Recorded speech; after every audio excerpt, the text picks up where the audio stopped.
Ok, donc bonjour tout le monde. Bienvenue au 8e laïus.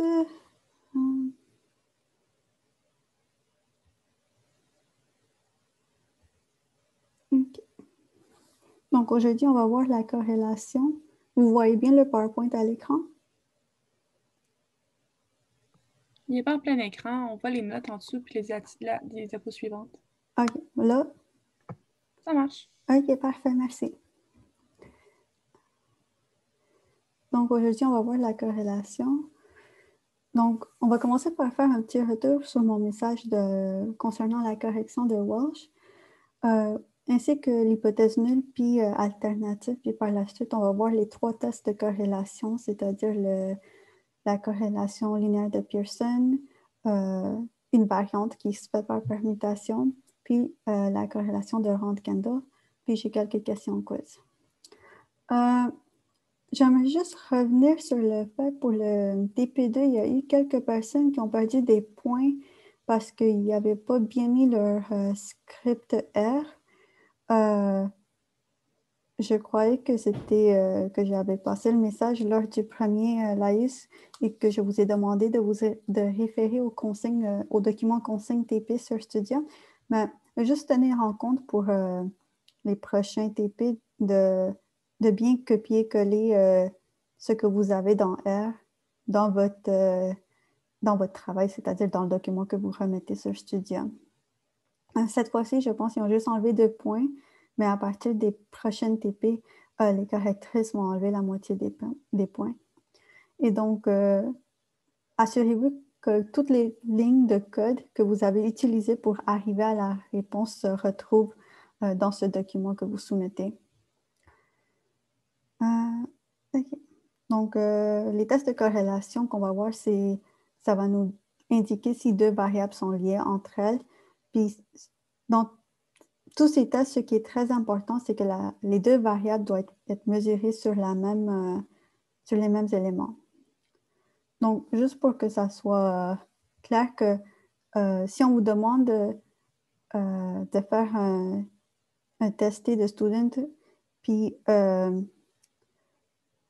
on va toujours le faire avec la correction de Walsh dans notre cas. Donc, vous n'allez pas avoir indiqué l'argument var.test égale true. Vous le faites par défaut avec la correction de Walsh. Ceci étant dit, si on vous demande de faire l'étape 4, où vous devez vérifier les conditions d'application, vous vérifiez quand même l'équivariance. Donc, oui, c'est ça. Donc, dans le fond, vous pouvez enlever cette diapo du laïus précédent. Puis, ça ne change pas grand-chose dans l'arbre décisionnel, sauf que peu importe si vous avez l'équivariance ou non, vous allez utiliser le test avec la correction de Walsh. Donc, un petit rappel juste de comment décider si la question biologique et les hypothèses qu'on se pose sont unilatérales ou bilatérales. Donc, je vous conseille de vraiment vous fier aux informations qui sont contenues dans l'énoncé et se poser la question s'il y a des informations qui vous laissent croire, qui vous laissent présager qu'une variable serait soit augmenter par rapport à l'autre ou diminuer par rapport à l'autre. Il faut vraiment se fier à la vignette. Et oui, il y a quelqu'un qui a levé la main. Émilie? Oui, dans le fond, c'est un peu comme pour le TP qu'on vient de rendre là, au niveau des palatouches, là, les Japonais versus les Québécois. Dans l'énoncé, il était marqué comme quoi que justement le Japonais avait une configuration plus aérodynamique en vol, mais c'était juste marqué si les vitesses différaient. Mais là, l'information dans le texte nous dit que, tu sais, on va dire, aérodynamiquement parlant, c'est sûr qu'il va plus vite. Oui, S'il est flat, justement, c'était la dernière question du TP3, puis je comptais en revenir, même si vous n'avez pas reçu vos corrections encore. C'est que je suis d'accord avec vous que cette question était un peu mélangeante, puis que ça pouvait semer le doute que position aérodynamique voulait dire plus vite, dans le fond. oui, Ouais. unilatéral, bilatéral, parce qu'on Oui, s'attendait. tandis, oui, c'est ça. souvent, dans le doute, là, prenez pas ça de règle, ne faites pas ça tout le temps, mais le safe bet, donc si vous voulez être plus sécuritaire, c'est de le faire bilatéral. Donc, si vous avez des doutes, mais c'est sûr que c'est vraiment l'énoncé puis la question que l'énoncé veut répondre qui va vous indiquer dans quelle direction orienter votre test. Mais je suis totalement d'accord avec vous que la dernière question du TP3 laissait des gros doutes, puis j'ai eu plusieurs questionnements par rapport à ça. Donc, vous n'êtes pas seul si vous vous demandez. Parfait, merci. De rien. Donc, oui, là, j'avais juste quelques exemples que je voulais faire avec vous par rapport aux hypothèses, même si peut-être certains d'entre vous les comprennent déjà très bien. Donc, le premier, c'est des ophtalmologues désirent savoir si chez les petits-enfants de 3 à 6, l'acuité visuelle est la même pour l'œil droit et pour l'œil gauche. Ils n'ont à leur disposition que très peu de données et les enfants ne peuvent fournir qu'une indication très approximative. Donc, voici les données sur une échelle semi-quantitative allant de 0 à 10, où 10 représente la meilleure vue. Donc, il me semble que je n'ai pas de sondage. OK, mais vous pouvez répondre dans le chat. Est-ce que c'est unilatéral ou bilatéral?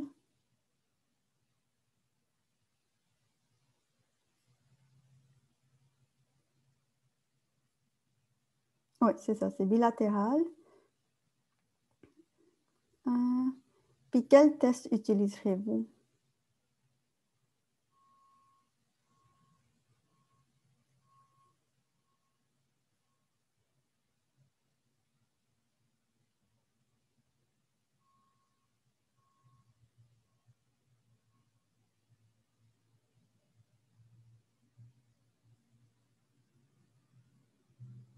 OK, c'est bon, je vais mettre fin au vote.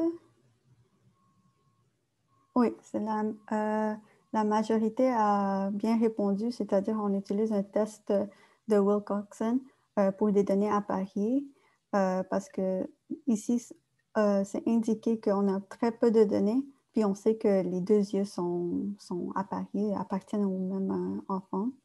Donc, c'est ça.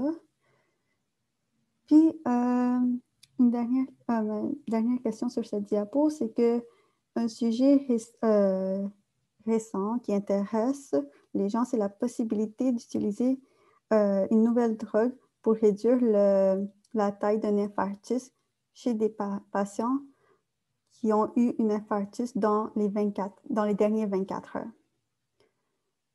On suppose qu'on sait que chez les patients pas traités, la taille moyenne de l'infarctus est de 25 avec cette unité-là.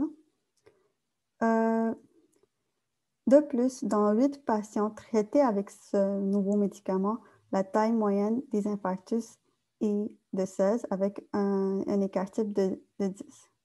Donc, quelles seraient vos hypothèses nulles puis alternatives ici?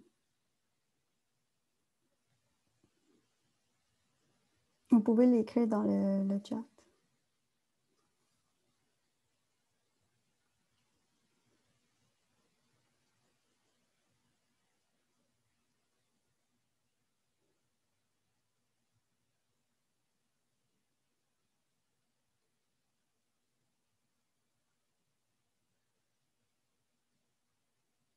Mais dans le fond, ouais, hypothèse, le médicament réduit la taille des infarctus.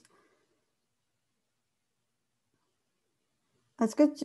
OK, je vois la réponse que quelqu'un a mis. Est-ce que vous pouvez être plus précis que ça?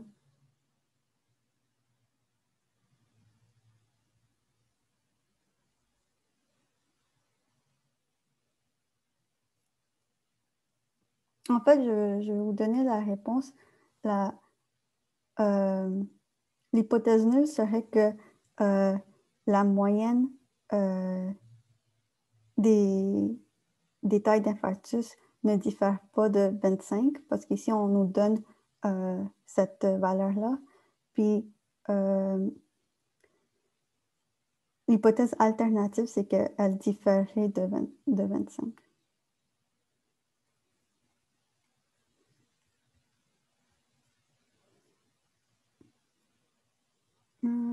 cet exemple, je vais passer. OK. Puis, dernière question. Donc, une organisation reporte que les adolescents sont sur leur téléphone en moyenne 4,5 heures par semaine. Présentement, l'organisation pense que cette moyenne est plus haute. 15 adolescents ont été choisis au hasard et ont été demandés combien d'heures par semaine ils passent sur leur téléphone. La moyenne de ce échantillon était 4,75 heures avec un écart type de 2. Donc, quelles sont vos hypothèses nulles puis alternatives? Je pense pas que j'ai un sondage pour ça. Vous pouvez l'indiquer dans le chat. Oui, tout à fait. La réponse est D. Donc, on n'utilise jamais le X-bar dans nos hypothèses, donc c'est tout le temps le mu. Puis on se fie. Donc, l'hypothèse nulle serait que la moyenne est égale à 4,5. Puis alternative, ça serait que c'est plus grand. Donc, on vise un test unilatéral à droite car c'est indiqué que l'organisation pense que la moyenne serait plus haute. Puis on ne se fie pas aux données recueillies sur l'échantillon. Donc, on va tomber dans le vif de la matière. Donc, le test T de corrélation linéaire de Pearson. Donc, important de garder en tête que celui-ci s'appelle le test T aussi et le test T de Student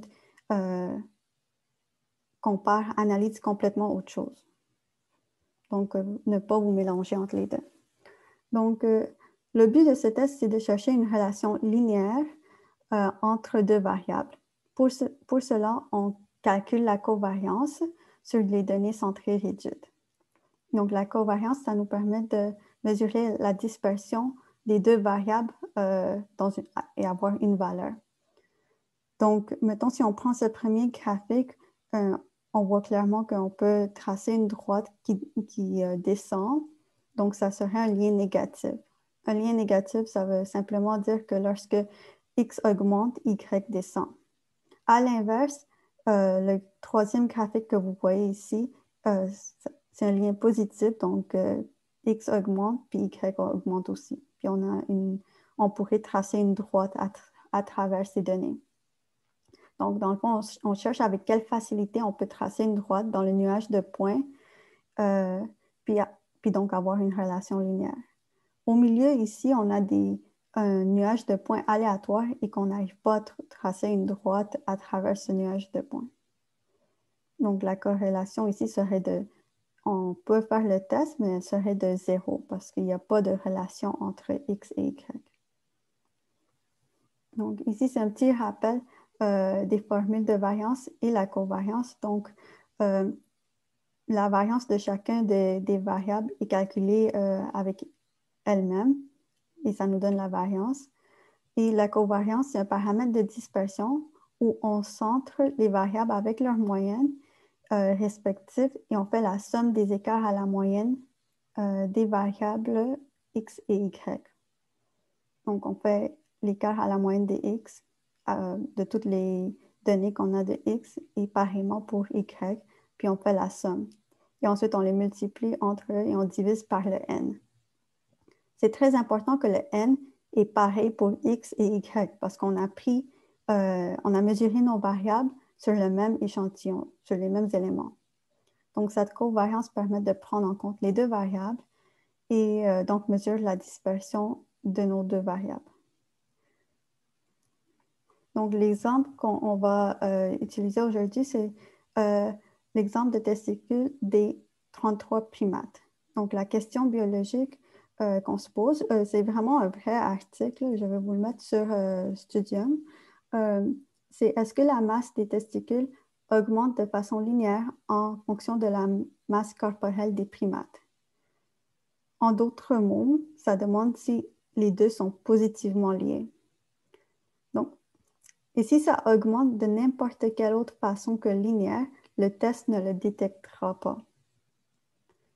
Donc, nos hypothèses, ici, on est dans une situation où on a des hypothèses unilatérales à droite. Donc, le H0, c'est qu'il n'y a pas de corrélation entre la masse des testicules et la masse corporelle. Donc, vous indiquez ça avec le symbole Rho, qui est la lettre grecque R. Et donc, ça veut dire que dans ma population statistique, il n'y a pas de lien. Et là, pour l'hypothèse alternative, c'est qu'il y a une corrélation linéaire positive entre la masse des testicules et la masse corporelle.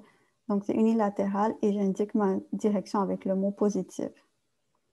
Donc, ici, on a un ρ plus que 0, vu qu'on cherche une relation positive. Si elle était négative, on mettrait ρ moins que 0.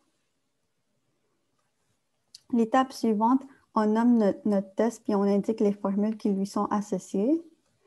Et par la suite, à l'étape 4, on a 3 conditions d'application pour ce test, c'est-à-dire les observations sont indépendantes, la relation est linéaire entre les deux variables et les deux variables sont distribuées de façon binormale. Donc, ces derniers deux sont à vérifier. Donc, pour vérifier si nos deux variables ont une relation linéaire, la première étape est de tracer de faire un graphique pour voir de qu'est-ce que ça a l'air. Donc, ici, on utilise la fonction plot. On va chercher la colonne de la masse corporelle dans le tableau primate, puis la même chose pour les masses de testicules. Puis, on nomme les axes. Le COL, c'est pour la couleur de la bordure.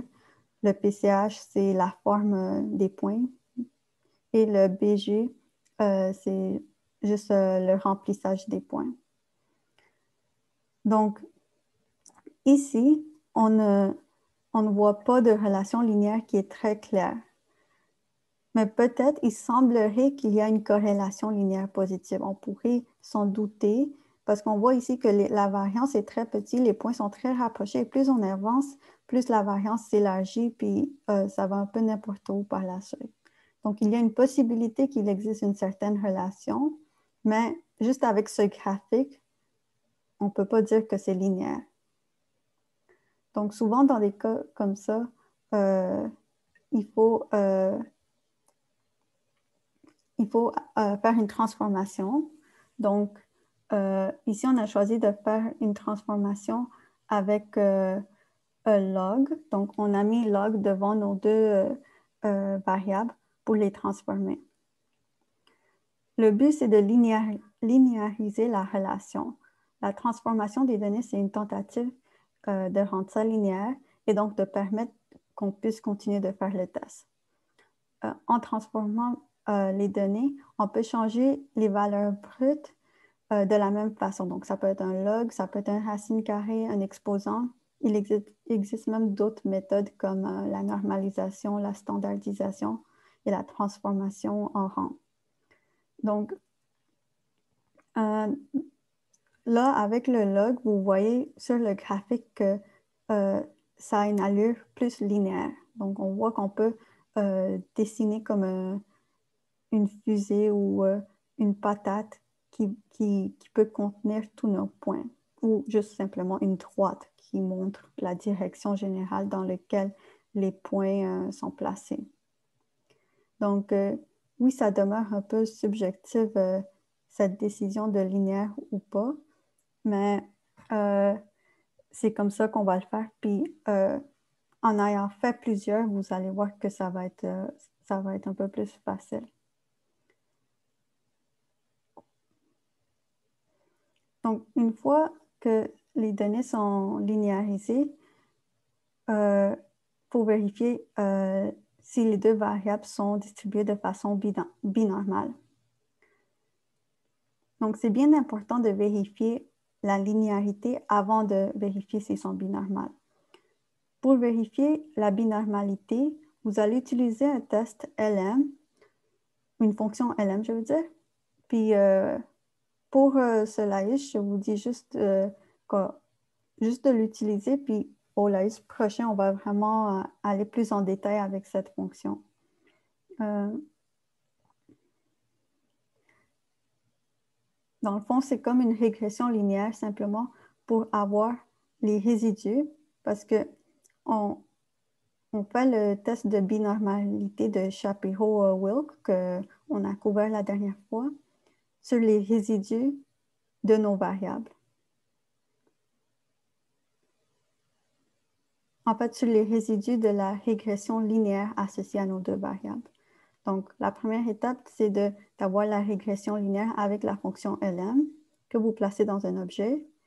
Puis, la deuxième étape, ou vous pouvez le faire en trois étapes aussi, c'est de faire la fonction Shapiro.test sur les résidus de vos variables, de la régression linéaire de vos variables. Et si vous avez fait une transformation à vos données, il faut utiliser les données transformées, c'est-à-dire le log ici. Donc, ici, la p-value est plus grand que 0,05. Donc, l'hypothèse nulle n'est pas rejetée. Donc, les résidus ont une distribution normale. Donc, la condition est respectée. Donc, les prochaines 2-3 diapos sont hors matière. Je vous le présente pour vos connaissances générales. Donc, il y a une autre façon de tester la binormalité qui est plus directe. Donc, ça demande que vous installez un nouveau package, puis que vous ouvrez Library, puis vous utilisez la fonction que vous venez d'installer, donc c'est-à-dire MVN. Ça permet de faire un test de binormalité plus direct. Vous mettez votre tableau primate, puis il va aller chercher les deux colonnes avec vos variables, puis vous indiquez MVN test égale HZ. Puis ça va vous faire ce test de Hans-Zerkler, puis vous donner une p-value.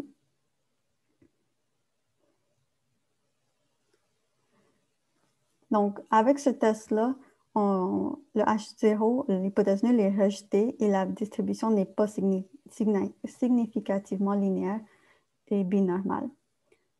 Donc, mais nous, pour vos TP, vous n'utilisez pas ce test. Donc, nous, on va continuer avec ce qu'on avait eu avec notre résultat de Shapiro-Wilk, puis on va dire que nos données respectent les conditions.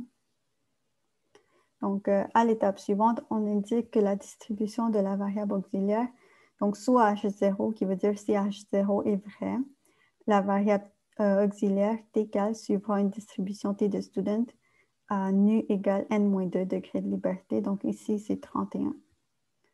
Puis, à l'étape 6, on indique notre règle de décision. Donc, on rejette H0 au seuil alpha égale 0,05. Pour les calculs dans R, vous allez utiliser la fonction core.test. Vous placez votre vecteur, votre premier vecteur, donc votre première variable, la deuxième variable avec le vecteur 2. Alternative égale selon ce que vous déterminez avec greater, less ou two-sided. Puis la méthode égale Pearson. Oui, il y a une question? Oui, si on a transformé les données avec log, est-ce que les vecteurs, on les mettrait avec la transformation log pour le test? Oui, tout à fait. Oui. Une fois que vous les transformez, vous faites tout comme si vos données étaient toujours transformées. Il faut vraiment, même vos conclusions vont porter sur vos données transformées. Donc, comme tu disais, on utilise les données avec le log, dans les deux cas pour les masses des testicules et du corps. Ici, on cherchait unilatéral à droite, donc on a mis alternative égale greater, puis method égale Pearson, parce qu'on veut faire le test de corrélation de Pearson. Puis ici, R va vous sortir mais quelles données vous avez utilisées, donc les deux masses, le degré de liberté, 31, puis la p-value. Donc ici, la p-value est plus petit que 0,05, donc on rejette l'hypothèse nulle. Donc, on peut conclure dans notre étape 9 que le log de la masse, donc comme je disais bien indiqué que c'est vraiment le log, augmente de façon linéaire avec le log de la masse corporelle. Et vous mettez une explication qui est biologiquement plausible. Donc, c'est très important d'être conscient qu'on cherche une relation linéaire. Il faut l'indiquer aux étapes 1, 2 et 9 ici. Donc, le deuxième test, ça va être la corrélation linéaire de Pearson par permutation. Donc, ça suit la même logique que le test T de student par permutation qu'on avait fait la semaine passée. Donc, qu'est-ce qui diffère entre le premier test qu'on vient de voir et celui-ci? C'est si la condition de binormalité n'est pas respectée, on a accès à ce test. Mais les données doivent demeurer linéaires. Si on a un échantillon petit, donc n moins ou égal à 15, et sinon les autres étapes demeurent pareilles entre la corrélation linéaire de Pearson et celle avec la permutation. Donc, à l'étape 3, vous allez indiquer que vous utilisez un test de Pearson par permutation. Donc, voici les formules. Et les conditions d'application sont la relation est linéaire et les observations sont indépendantes. Donc, vous n'avez pas besoin de la binormalité, mais il doit quand même être linéaire.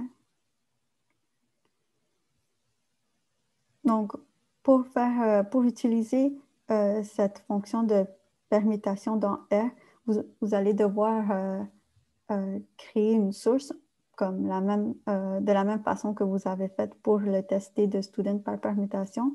Donc, il y a le fichier sur Studium, puis vous allez sourcer la fonction, puis par la suite, vous pouvez l'utiliser. Il contient les mêmes arguments. Donc, si vous avez transformé vos données, vous utilisez le log ici aussi. Le nombre de permutations, ça va être déterminé dans la vignette, on va vous le dire. Souvent, on met 99, 999, 9999 et alternative selon vos hypothèses. Puis ici, on a une probabilité de 0,01, donc qui est plus petit que 0,05. Donc, on l'a fait sur mais en fait, on a utilisé les données pour faire un test corrélation linéaire de Pearson, mais celui qu'on a fait en premier sans les permutations. Et le p-value qu'on avait était plus petit que ça. Donc, notre premier test est plus puissant que ce deuxième test qui est par permutation. Puis finalement, le dernier test, la corrélation de Rand de Kendall. Donc, lui, il mesure le degré de liaison monotone entre deux variables semi-quantitatives, mais qui sont aléatoires. Donc, semi-quantitatif, ça peut être une échelle de 1 à 5 pour indiquer la température d'une pièce, donc très chaud, chaud, tiède, froid. Mais il faut quand même que les données soient indépendantes ici. Donc, oui, c'est un test non paramétrique. Il est utile quand il y a des variables semi-quantitatives ordinales. Et donc, il est utile dans un des cas suivants. Donc, s'il y a des variables ordinales, on n'arrive pas à normaliser les données. Les conditions d'application du test de corrélation de Pearson ne sont pas remplies. Donc, ce n'est pas linéaire, mais que c'est monotone.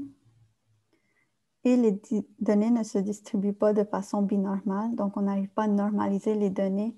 Même après avoir fait une transformation, on se rend compte que c'est encore pas linéaire.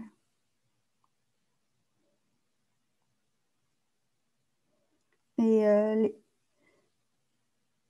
on a inclus les petits échantillons aussi parce que c'est très difficile d'avoir la binormalité dans des petits échantillons.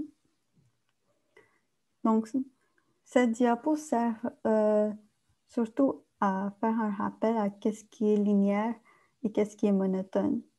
Donc, en haut, ici, c'est ce qui est linéaire et monotone. Donc, les deux premiers sont des corrélations positives très fortes. Ici, c'est une corrélation négative très forte. Et ici, vous avez une corrélation positive, mais elle ne semble pas aussi forte que cette première qu'on a ici. Et ici, on a juste un nuage de points, donc on n'a pas de corrélation. Monotone, mais ces deux graphiques sont identiques, c'est monotone. Et une corrélation non linéaire, mais monotone, ici, on voit qu'il y a des pentes qui varient. Donc ici, c'est plus... on peut tracer des droites, mais à des pentes différentes. Donc, mettons ici, la pente change, et ici, c'est exponentiel. Ça monte très rapidement. Donc, si on peut très facilement, maintenant, on peut tracer facilement deux droites qui ne vont pas dans la même direction, c'est que ce n'est pas linéaire.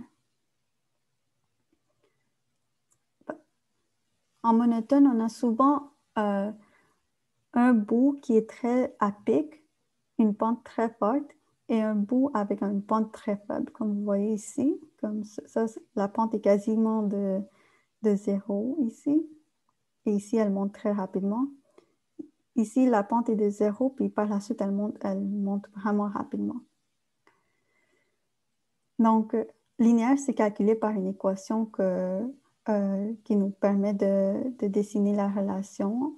Donc, où le A, c'est la valeur de la pente, puis le B, c'est l'origine à l'heure donnée. Mais l'heure donnée à l'origine, désolé. Mais vous n'aurez pas à calculer une équation comme ça. Puis, par la suite, il y a des corrélations non linéaires, donc c'est-à-dire des U souvent. Donc, souvent, si on met y égale x au carré, ça va nous faire des pentes, une courbe qui a une corrélation non linéaire. Donc, la logique derrière ce test de corrélation de Kendall, c'est qu'on remplace les valeurs par des rangs dans chaque variable. Et si les rangs vont concorder, on aura une corrélation positive. Et s'ils diffèrent, on n'a pas de corrélation. S'ils sont opposés, on peut avoir une corrélation négative. Donc, pour le but, il y a quelqu'un qui a levé sa main? Non? OK. Donc,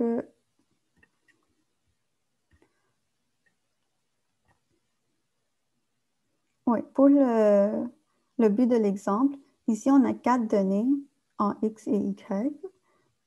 Ils sont placés dans un ordre aléatoire.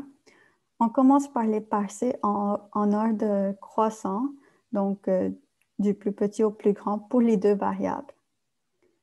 Et par la suite, on donne des rangs, mais en fait, on les place du plus petit au plus grand pour la variable x, puis on place la variable y associée à cette variable x avec. On donne un rang à chacun des variables, à chacun des données dans la colonne de x. Donc, forcément, ça va être en ordre croissant parce qu'on vient de les placer dans ce ordre-là. Mais pour les variables y, ils ne vont pas être dans un ordre croissant car ils sont associés à x. Ils vont être dans n'importe quel ordre selon comment les données sont, s'il y a une relation dans les données ou pas. Donc ici, on a 1, 3, 4, 2. Donc, on va prendre cette combinaison. Donc, on obtient 6 combinaisons. Comment est-ce qu'on obtient ces combinaisons? Je vais juste retourner au tableau. Donc, les combinaisons qu'on a obtenues, c'est en faisant 1, 3, 1, 4, 1, 2. Par la suite, on fait 3, 4, 3, 2. Et la dernière, c'est 4, 2. Donc, on voit bien ici le 1, 3, 1, 4, 1, 2, le 3, 4, 3, 2 et 4, 2. Et chaque fois que la combinaison est dans un ordre croissant, on fait un plus 1. Puis chaque fois qu'elle est décroissante, on fait un moins 1. Donc, le taux, ça va prendre cette mesure S qu'on vient de calculer, qui est ici égale à 2. Puis ça va mesurer à quel point nos séquences s'éloignent d'une séquence parfaite. Donc, vous voyez bien qu'ici, on perd beaucoup d'informations en convertissant les données en rang parce qu'on tient compte juste de l'ordre des données. Donc, vous avez juste besoin de comprendre la logique. Vous n'allez pas devoir à calculer le taux. Ici, c'est parfaitement positif. Et si la corrélation est parfaitement positive, on aurait un ordre croissant parfait. Donc, on aurait tous des plus 1. Puis si c'est négatif parfaitement, mais on aurait tous des négatifs. On serait dans le négatif. Puis une autre façon de calculer le taux avec avec nos données, c'est de faire combien de couples ou combien de combinaisons sont concordants, moins ceux qui sont discordants, puis diviser ça par la somme des deux. Donc ici, avec notre exemple, on a utilisé la formule 2S sur n fois n-1. Donc 2 fois 2, on a eu un S égale à 2, divisé par 4 fois 4 moins 1 parce qu'on avait 4 éléments. Donc ça nous donne un tiers. Puis on aurait eu la même réponse si on aurait fait concordant, on a 4 moins 2, donc 2 sur 6. Donc ça nous donne un tiers. OK, un petit exemple. Donc, les auteurs d'une étude veulent vérifier si les infestations de champignons sont plus importantes dans les maisons plus proches des points d'eau. Faute de temps adéquat, les auteurs de l'enquête ont distribué des questionnaires dans lesquels les propriétaires des maisons devaient répondre aux 2 questions. Donc, quantifier sur une échelle approximative de 0 à 5 leur estimation de la présence et de la gravité de l'infestation aux champignons. Donc 0, ça veut dire pas de champignons, puis 5, des champignons partout. Puis fournir la distance de leur maison au point d'eau, le plus proche en mètres. Donc, vous avez ce tableau. Donc, est-ce que vous pensez que c'est unilatéral ou bilatéral? Vous pouvez l'écrire dans la conversation.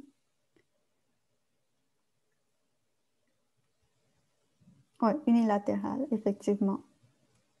Car notre test va dans une certaine direction en disant qu'il veut vérifier si les infestations sont plus importantes dans les maisons plus proches des points d'eau. Donc, on connaît déjà la direction dans laquelle on veut tester nos hypothèses. Donc, la question biologique, est-ce que les infestations de champignons diminuent de façon monotone lorsqu'on s'éloigne du point d'eau? Donc, bien important de marquer monotone, car le test de Kendall, c'est juste pour des relations monotones. Et donc, si vous savez dès le départ que votre relation n'est pas linéaire, utilisez directement le test de Kendall s'il y a une relation monotone, bien évidemment. Donc, les hypothèses, c'est qu'il n'y a pas de corrélation monotone entre les infestations aux champignons et la distance au point d'eau. Donc, le taux est égal à 0. Puis, il y a une corrélation monotone négative entre les infestations aux champignons et distance au point d'eau. Donc, pourquoi c'est négatif? C'est parce que en augmentant la distance de la maison, mais en augmentant la distance entre la maison puis le point d'eau, on pense qu'il y aura moins de chances qu'il y ait une infestation aux champignons. Donc, les 2 variables bougent dans un sens inverse.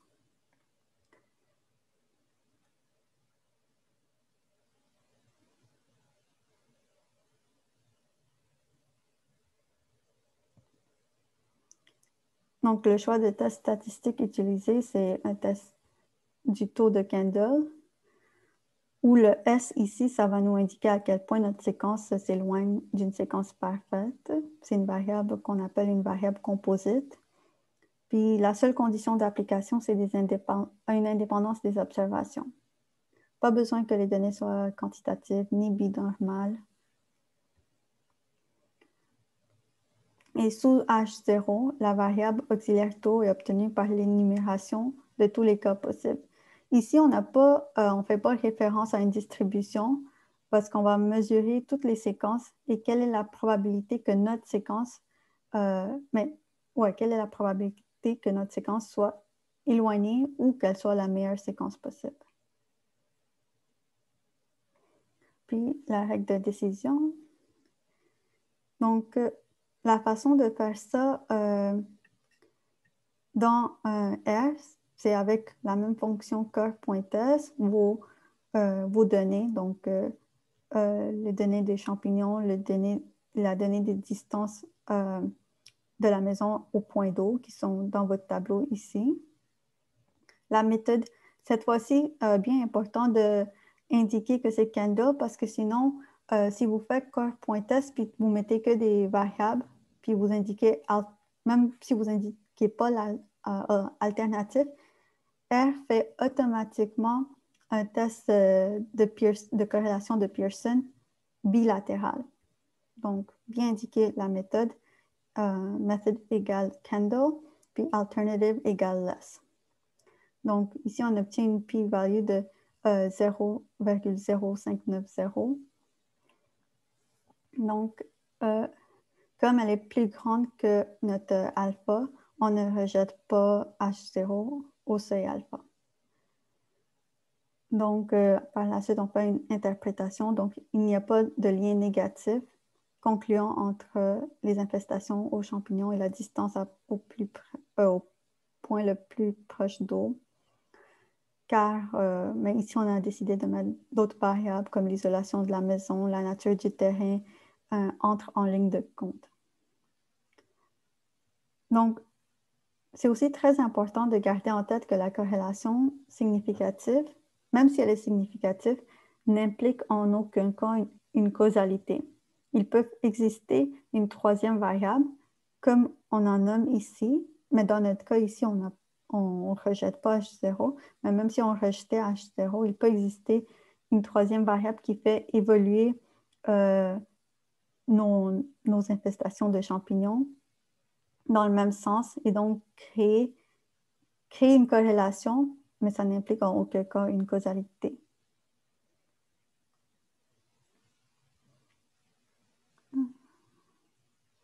OK. Donc, l'arbre décisionnel.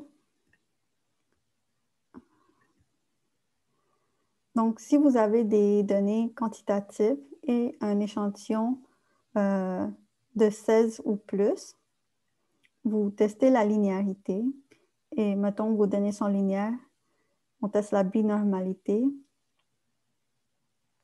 Puis, si vos données ne sont pas linéaires, vous allez faire une transformation avec log ou racine carrée. Puis là, vous testez la linéarité. Puis si c'est linéaire rendu là, vous pouvez tester la binormalité. Si c'est binormal, vous pouvez utiliser le test R de Pearson. Si ce n'est pas binormal, vous pouvez faire une transformation si ce n'est pas déjà fait ici. Puis là, vous retestez la binormalité. Puis si ça l'est, vous pouvez toujours faire le test de Pearson. Donc, si ce n'est pas binormal, puis que vous avez déjà transformé vos données, ou si ce n'est pas binormal, même après la transformation, vous pouvez faire le test de permutation. Et si vous avez des variables qui ne sont pas quantitatives ou un petit échantillon, vous êtes obligé de diriger vers le test de Candle. Donc, et ici aussi, si il n'y a pas de linéarité après la transformation, mais que vous croyez que c'est monotone, vous pouvez faire le test taux de Candle. Okay. Donc, juste deux exemples. Donc, ici, l'herpétofaune, une communauté de reptiles et d'amphibiens d'une région, représente une composante importante des communautés des lacs. Elle peut, entre autres, contrôler d'autres communautés qui peuvent s'avérer nuisibles pour les humains, tels que les insectes piqueurs ou le périphyton. L'acidité de l'eau peut avoir plusieurs effets nocifs sur l'herpétofaune. Entre autres, elle peut réduire le taux d'éclosion, retarder la métamorphose et réduire la taille des adultes. Catherine effectue une étude physiologique et cherche à voir s'il y aura un lien entre l'acidité de l'eau et le taux de croissance des têtards.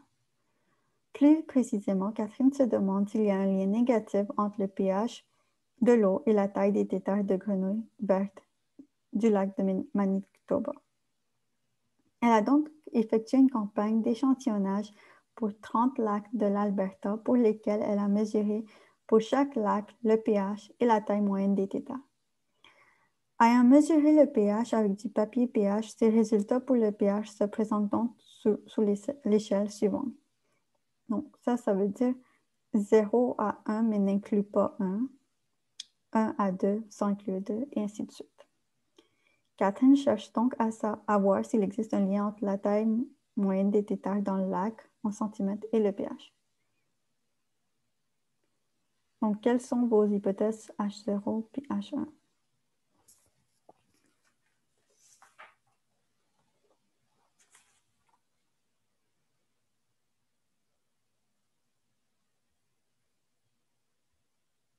Vous pouvez le mettre dans la conversation.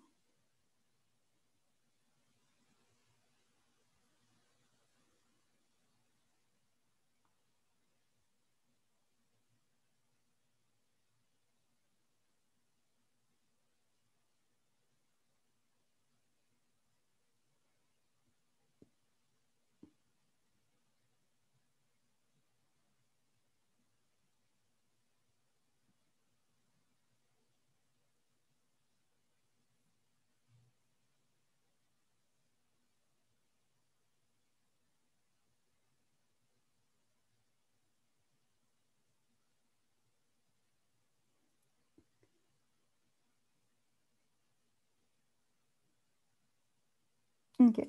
Il y a une étudiante qui a mis l'hypothèse nulle, c'est qu'il n'y a pas de lien entre le pH de l'eau et la taille des têtards. Effectivement. Puis H1, un pH bas affecte négativement la taille des têtards. L'hypothèse nulle est bon, puis l'hypothèse alternative, je comprends qu'est-ce que tu veux dire, mais il faudrait le formuler davantage comme il existe un lien négatif entre le pH et la taille des têtards. Parce qu'ici, oui,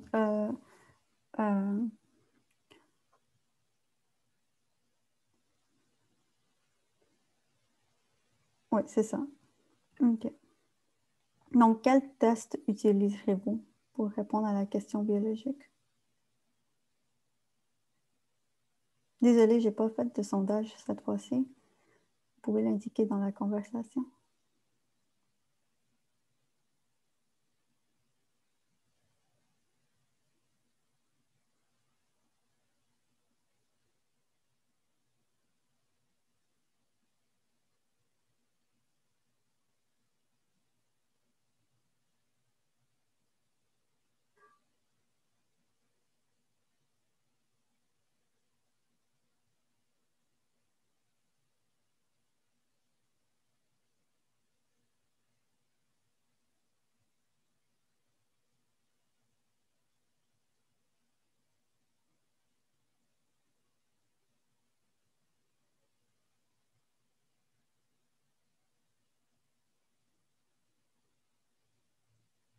OK, il y a quelqu'un qui dit Pearson pour données à parier.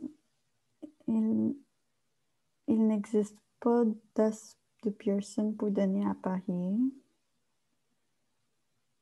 R de Pearson. Ouais. OK. En fait, la réponse, c'est Kendall. Parce que. Est-ce qu'il y a quelqu'un qui a une idée pourquoi c'est Kendall?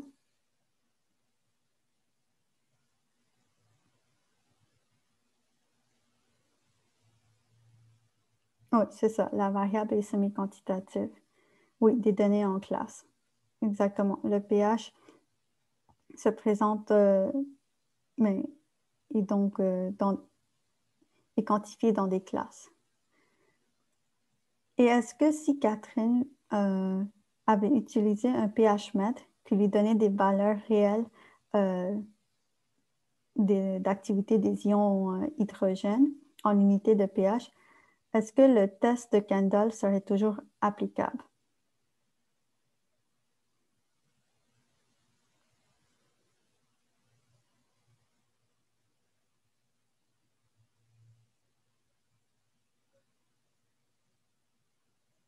OK, oui, je vois oui, mais moins puissant. Effectivement, c'est le cas. On peut toujours l'utiliser, mais il est moins puissant. OK, très bien. Et dernière question. Donc, on travaille sur une problématique de la contamination de la chair des poissons et de la consommation humaine. La contamination de la chair des poissons de consommation humaine par le mercure. Ce dernier entre dans la chaîne alimentaire sous la forme de méthylmercure en solution dans l'eau des lacs. Vous cherchez un lien entre le méthylmercure contenu dans la chair des poissons et ingéré quotidiennement et le mercure détecté dans le sang des consommateurs. Donc, quel test statistique serait le plus approprié?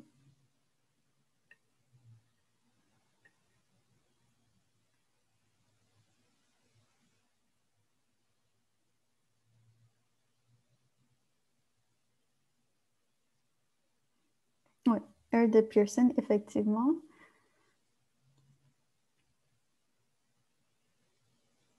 Et quelles seraient vos hypothèses H0 puis H1?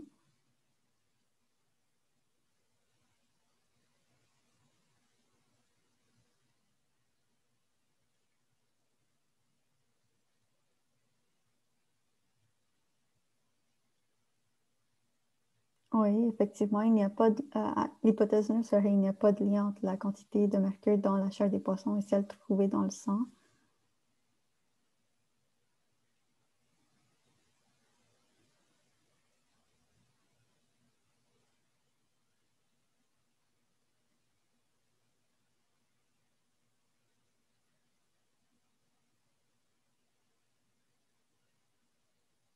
Et l'hypothèse alternative, ça serait il y a une corrélation.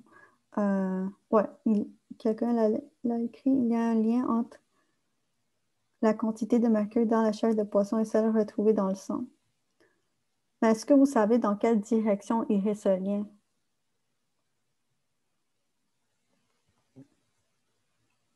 Oui, effectivement, il est positif. Donc ici, on ne vous l'indique pas explicitement, mais on ferait un test unilatéral à droite, car c'est logique d'y penser que plus il y a de... Oui, vous devez préciser que c'est linéaire, oui. Si vous faites un test R de Pearson, vous devez préciser que c'est linéaire dans vos hypothèses et dans les tests de Kendall, vous précisez que c'est monotone. Donc oui, ici on peut... mais c'est pas écrit explicitement, comme je disais, que on cherche un lien positif, mais on peut s'imaginer que plus il y a de mercure dans les chairs de poisson, plus il y en aurait dans le sang des consommateurs. Donc, ça conclut le laïus d'aujourd'hui. Vous avez le TP4 à remettre dans plus d'une semaine et vous pouvez faire les questions de 1 à 3. Donc, je vous souhaite une très belle semaine. On peut prendre une pause de 10 minutes, puis au retour, vous pouvez travailler sur vos TP, puis moi puis Antoine, on sera présent s'il y a des questions. Donc, vous pouvez revenir pour 4h35.